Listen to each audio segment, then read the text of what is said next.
bincang-bincang kepada senior kita, mantan DPRD Kabupaten Kota Waringin Barat, Pak Triyanto SHM. Oke, Pak Tri, saat ini kita melihat pesta demokrasi kita ini untuk Kobar berjalan aman dan damai. Kedamaian ini merupakan penunjuk yang simbol kota manis, sehat dan aman, ya kan? Nah, tapi walaupun saat ini damai, untuk penghitungan suara dari masing-masing TPS dari kelurahan sampai ke kecamatan kan baru berjalan. Nah, kalau menurut sudut pandang Pak Triyanto selaku orang politik mantan ketua DPRD, sampai sejauh mana melihat ini? Ya, terima kasih Pak Taufik. Pertama-tama saya harus mengucapkan terima kasih yang besar-besarnya kepada masyarakat Kabupaten Waringin Barat yang telah menjalankan pesta demokrasi ini dengan aman, dan kedewasaan politik kita sudah cukup bagus. Memang apa yang disampaikan Pak Taufik ini benar ya. Di satu sisi pemilunya sudah selesai, tenang, tidak ada kejadian yang menonjol, tetapi ada beberapa orang yang hatinya ini masih berdetak-detak atau berdebar-debar terpilih atau enggak nih saya, karena perhitungan sedang mulai dilakukan di tingkat PPK yang merangkum dari TPS-TPS yang ada berdasarkan C1. Nah, ini yang harus dicermati oleh seluruh partai politik, baik juga calegnya, agar penghitungan ini bisa cermat, akurat, tepat. Nah, ini harapan kita juga penyelenggara KPU, terutama bisa profesional dalam melakukan penghitungan suara sehingga tidak ada penghitungan ulang. Karena kalau terjadi penghitungan ulang itu akan capek semuanya, capek, lama, dan nanti akan berdampak kurang baik. Ya. Oke, itu kan kalau penghitungan ulang kan berdasarkan dasar lapangan. Tapi kan alhamdulillah Kobar kelihatannya tidak ada penghitungan ulang. PSU. Kalau itu kan PSU, penyelenggara pemungutan suara ulang itu PSU. Ya, kalau penghitungan ulang itu biasanya terjadi di tingkat PPK itu ada sedikit kejanggalan antara data yang dimiliki oleh saksi dengan data yang dimiliki oleh KPU pada saat dibacakan. Nah, ini ada selisih sehingga dilakukan penghitungan ulang lagi di TPS, di mana yang ditemukan ada perbedaan, ada kejanggalan. Nah, kalau PSU itu kan kita melihat untuk saat ini Pak Tri, di DPR kita ini kan ada 30 kursi. Yang mana dari 30 ini setelah kita mendapatkan informasi ada yang calon dari terdahulu incumbent itu keluar masuk ke provinsi. Nah, saya dengar kurang lebih kalau nggak 4-5 orang gitu ya. Nah, berarti kan ada posisi 25 orang yang rencana, apakah ini pemain baru atau incumbent masih bertahan jika mereka masih mencalonkan. Nah, kalau menurut sudut pandang Pak Tri, kelihatannya incumbent ini mencalonkan lagi atau memang bagaimana kira-kira untuk di DPRD? Ya, terima kasih Pak Taufik. Di DPRD Kabupaten Waringin Barat itu kan jumlah anggotanya ada 30. 30 itu terdiri dari beberapa perwakilan fraksi dan partai politik. Ini mungkin masukan buat dari kita juga untuk nanti teman-teman rekan-rekan yang terpilih menjadi anggota DPR juga bisa mungkin mendorong Disduk Capil melakukan perekaman terhadap penduduk kita yang belum terekam, sehingga penduduk kita itu bisa mencapai angka lebih dari 300. Karena kalau penduduk di Kabupaten Barat itu lebih dari 300, maka anggota DPR ini bisa 35. Nah, kalau 35 ini tentunya suara masyarakatnya akan banyak terwakili oleh jumlah anggota DPR yang 35. Dan betul, dari beberapa anggota DPRD yang 30 itu ada beberapa teman kita sekarang menjadi anggota DPRD itu berkompetisi ke tingkat yang lebih tinggi. Salah satunya mungkin Pak Rizky ini maju ke level calon DPR RI pusat. Kemudian juga ada beberapa anggota DPR yang maju ke level tingkat provinsi seperti Pak Rusdi Bojali dan Pak Bambang Soerman. Nah, berarti dari jumlah 30 ini ada 3 yang naik tingkat berkompetisi di yang tingkatan lebih tinggi. Kemudian ada juga satu kawan kita yang memang sebelum pada saat mulai dilakukan kampanyenya ada yang meninggal dunia. Kemudian beliau khusus Pak Asif. Jadi kurang lebih berarti ada 25 atau 26 orang incumbent yang maju lagi di tingkat kabupaten yang terdiri dari 4 dapil tersebut. Kita mungkin bisa membaca Bang Taufik, karena KPU sekarang ini sudah cukup canggih. Di aplikasi kita di Android itu kita bisa memantau perhitungan suara yang masuk secara online ke Sirekapnya KPU. Nah, kalau saya memantau dari beberapa hari setelah penghitungan suara, kelihatannya dari 26 orang yang maju lagi mungkin incumbent itu sepertinya hampir 50% melanjutkan kembali, yang 50% sepertinya kurang tegas. Oh, Ya. Itu 25 ya, satu tersandung masalah. Masalah. Ya ini yang risiko kompetisi. Risiko kompetisi ini kan ya kalah dan menang. Ya, yang kalah ya tidak usah bersedih karena kita nanti akan bertanding 5 tahun lagi. Yang menang siap menerima amanah. Jadi kalau prediksi Patri dengan untuk 25 orang ini diperkirakan 50-50 atau persentase ya Pak? Ya, kalau jumlah kan 30 ya. Ah. 30 ini tentunya yang baru ini 30. Kalau saya melihat dari data Sirekap, kemudian juga berkomunikasi dengan kawan-kawan yang ada di partai politik, Prediksi Ya, sementara ya? ya juga saya berkomunikasi dengan teman-teman yang maju di kompetisi ini, kemudian menyampaikan data-data prediksi saya. Prediksi saya dari 30 orang anggota DPRD Kota Bandung Barat ini, nanti 18 orang itu wajah baru. Wajah baru, 12 orang yang wajah lama, ya, yang incumbent. Ya. Mudah-mudahan ini sebuah komposisi yang mantap lah, ada 12 yang lama, ada 12 yang baru, bisa transfer knowledge yang cepat nanti ke anggota. Wah ini menarik ya, artinya persaingan politik di samping incumbent 12, 18 pemain baru.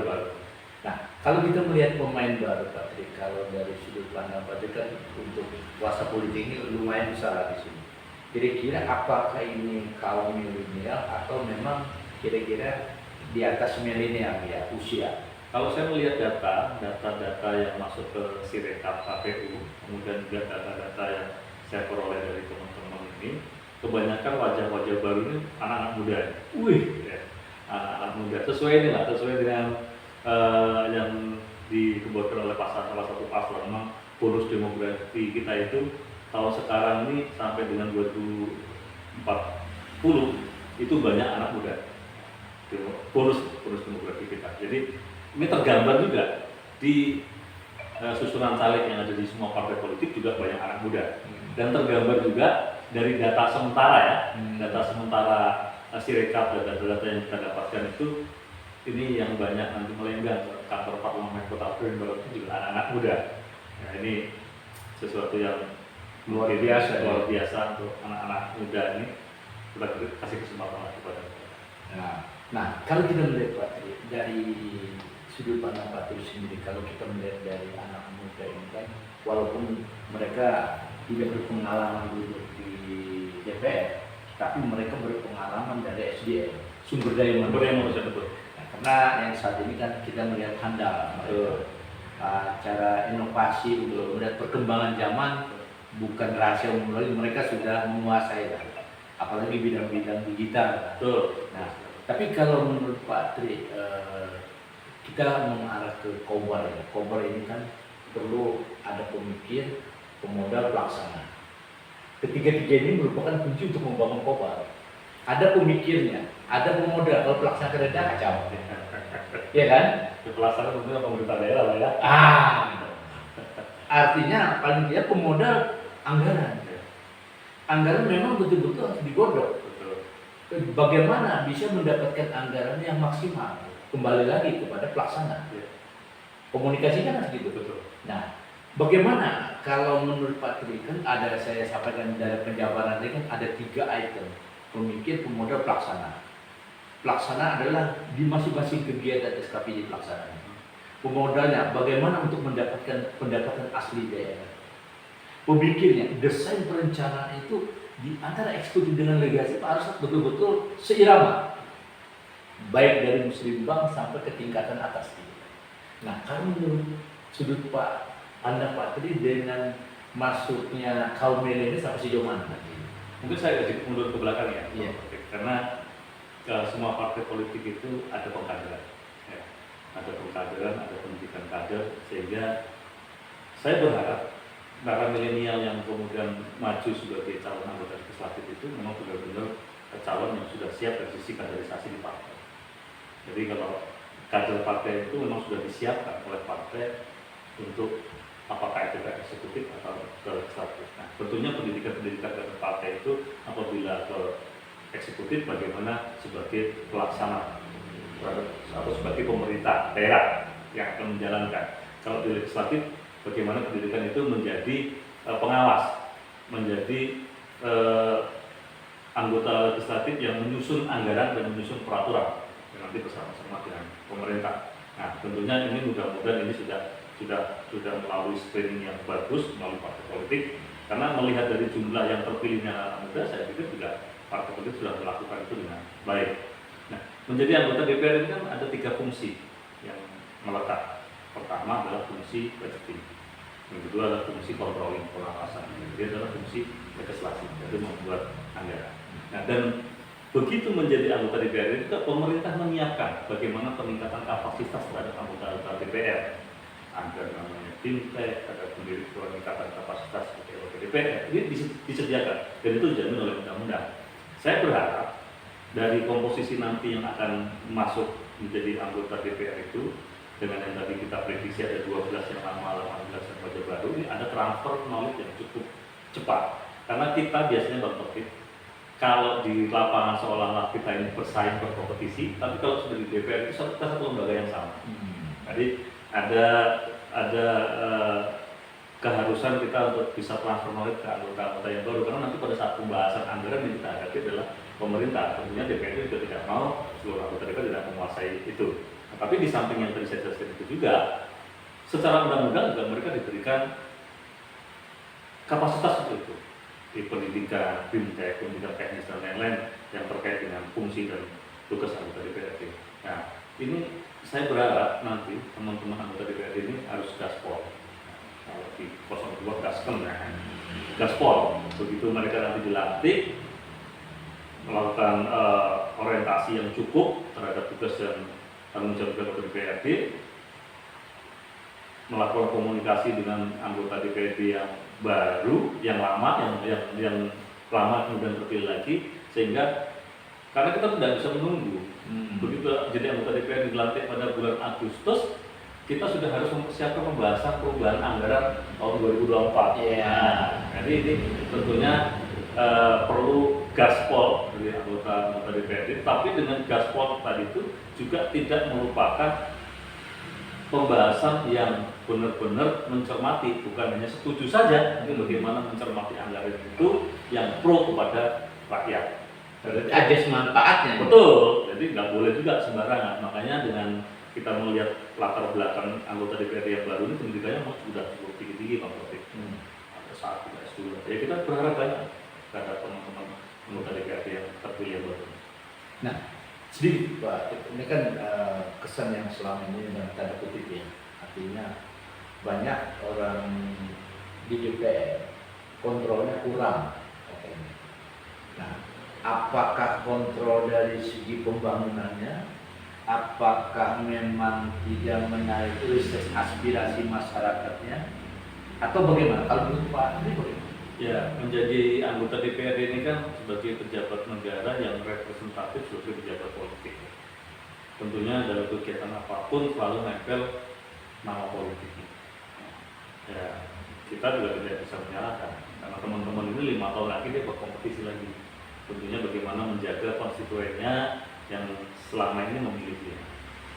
Nah, kalau tadi dibilang ada kontrol yang kurang atau mungkin ada beberapa yang tugas-tugas pokok yang melekat ke DPRD ini yang kurang, ya tentunya ini yang harus diperbaiki setiap masa periode. Maka tadi saya sampaikan beberapa waktu perlu kolaborasi yang sama. Karena di DPRD itu kolektif kolegial. Jadi pimpinan itu bukan semata-mata kemudian menjadi seorang kepala dinas, tidak. Pimpinannya punya SOP sendiri. jadi punya tanggung jawab sendiri. Tetapi dalam pengambilan keputusan itu selalu plenum anggota.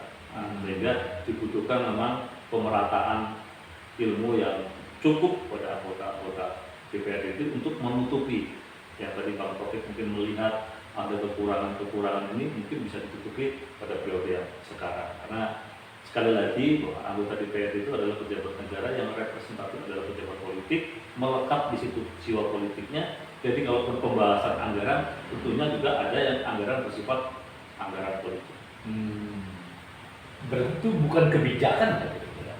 Kalau menurut analisa Patri kebijakan, kalau atau memang bagaimana gitu? Ya di dalam anggaran kita itu kan memang mengakomodasi dengan pendekatan teknokratik, pendekatan politik. Ya pendekatan politik tadi itu kita di dalam aturan juga kita mengakomodasi pokok-pokok pikiran anggota DPRD yang itu menjadi sebuah kegiatan yang nanti akan dilaksanakan oleh eksekutif di pos-pos tertentu. Nah, pokok-pokok pikiran DPRD itu tentunya diserap melalui proses politik, yaitu yang reses tadi.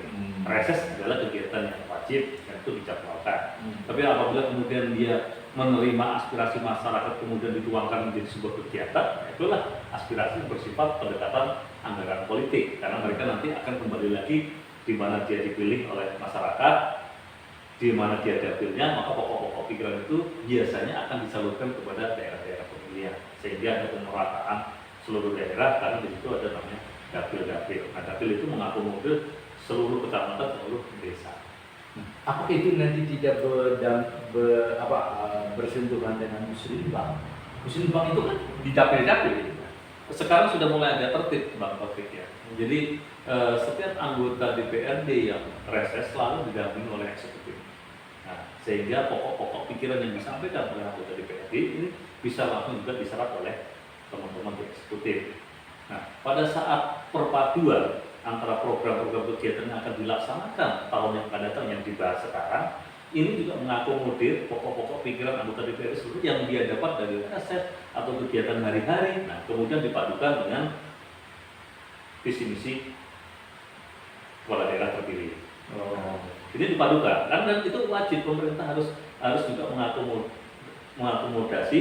mengakomodir kegiatan-kegiatan yang diperoleh dari teman-teman anggota DPR yang kemudian disampaikan kepada pemerintah, disusul, dibahas anggarannya, kemudian disetujui, itu menjadi kegiatan yang disampaikan kepada daerah masing-masing. Jadi memang itu punya kewajiban juga. Ada, memang dalam pokok-pokok pikiran itu diakui oleh undang-undang. Diakui. Iya, diakui. Itu pendekatan politik ya. Makanya kalau di pemerintah itu kan pendekatan teknokratik yang disusun berdasarkan rencana kerja, rencana renja 25 tahun, renja jangka menengah, jangka pendek. Nah, kalau yang oleh anggota DPR itu adalah pokok-pokok pikiran yang dia dapat pada saat dia reses, saat dia kunjungan, saat dia ke dapil. Nah, itulah pokok-pokok pikiran, dan itu akan diakomodasi di penyusunan anggaran menjadi program, kemudian ini akan disalurkan kepada masing-masing daerah. Nah, kalau kita melihat fungsi DPR itu, kalau menurut sudut pandang Patri sebagai kontrol itu apa sih? Ya, DPRD itu kan punya 3 fungsi pokok. Pertama adalah budgeting. Budgeting itu adalah membahas anggaran dengan pemerintah, menentukan berapa besar pendapatan, berapa besar belanja. Kemudian belanja itu terbagi-bagi menjadi subsektor ke masing-masing SKPD. Kemudian yang kedua, legislasi. Legislasi adalah membuat peraturan daerah bersama dengan eksekutif. Yang ketiga adalah pengawasan. Nah, pengawasan inilah yang mencakup 2 kegiatan tadi itu. Budgeting ini adalah anggaran yang sudah disepakati antara pemerintah daerah dengan DPR. Nah, anggaran ini kan terdiri dari beberapa subkegiatan dan lain-lain. Itulah yang diawasi harus sesuai dengan apa yang menjadi keputusan pada saat pembahasan anggaran. Ini yang harus diawasi oleh DPR. Nah, legislasi ini kan membuat aturan, membuat perda. Nah, perda ini kan juga dilaksanakan oleh pemerintah dalam rangka untuk menjaga ketertiban, juga dalam rangka untuk menggali potensi-potensi pendapatan. Ini yang harus diawasi oleh DPR. Jangan sampai membuat aturan sementara DPR sendiri tidak tahu. Kalau dia tidak tahu bagaimana cara mengawasinya, misalkan perda tentang walet. Tentang walet itu ada kewajiban para pemilik gedung walet itu untuk membayar pajak. Nah, DPRD harus mempertanyakan kepada pemerintah seberapa besar sekarang pajak dari walet itu. Itulah fungsi pengawasan kita. Jadi ada beberapa hal yang berkembang, isu yang saat ini masyarakat itu kesan daripada kontrol DPR itu kan kurang maksimal. Walaupun mereka tetap reses untuk menarik aspirasi lebih besar gitu. Nah, dalam arti kurang maksimal ini tidak menjustis gitu ya. Yang selama ini kan banyak daerah-daerah atau selama Kobar menjadi temuan BPK. Nah, sehingga peran kontrol itu kan seakan-akan tidak menjadi fungsi maksimal. Padahal mereka di samping anggaran semua peraturan-peraturan mereka kan kuasai. Tapi kontrolnya kepada pembangunan kan tidak terlepas pengawasan DPR. Nah, kira-kira bagaimana menurut Pak? Ya, BPK itu kan melaksanakan pelaksanaan APBD menyeluruh. Nah, kemudian hasil dari pengawasan atau dari pemeriksaan BPK itu disampaikan kepada DPRD. Nah, jadi DPRD ini yang nanti mengetahui rekomendasi-rekomendasi apa yang diberikan oleh BPK yang harus dilaksanakan oleh pemerintah daerah. Misalkan dalam satu proses tahun anggaran diperiksa oleh BPK, ditemukan ada temuan yang sifatnya perbaikan, ada temuan yang sifatnya denda, ada temuan yang sifatnya harus dikembalikan kepada negara. Nah, ini sebenarnya fungsi DPRD mengevaluasi, mempertanyakan kepada pemerintah terhadap temuan BPK itu bagaimana pelaksanaannya. Nah, ini yang seharusnya ada rapat-rapat yang harus dilaksanakan di DPRD dalam rangka itu. Tapi saya yakin teman-teman DPRD itu sudah memahami terkait dengan tugas itu, mungkin kurang publikasi saja. Nah, tapi itu juga karena memang luas wilayah kita ini, Kabupaten Kota Barat ini kan 10 itu kurang lebih 10.765 km persegi.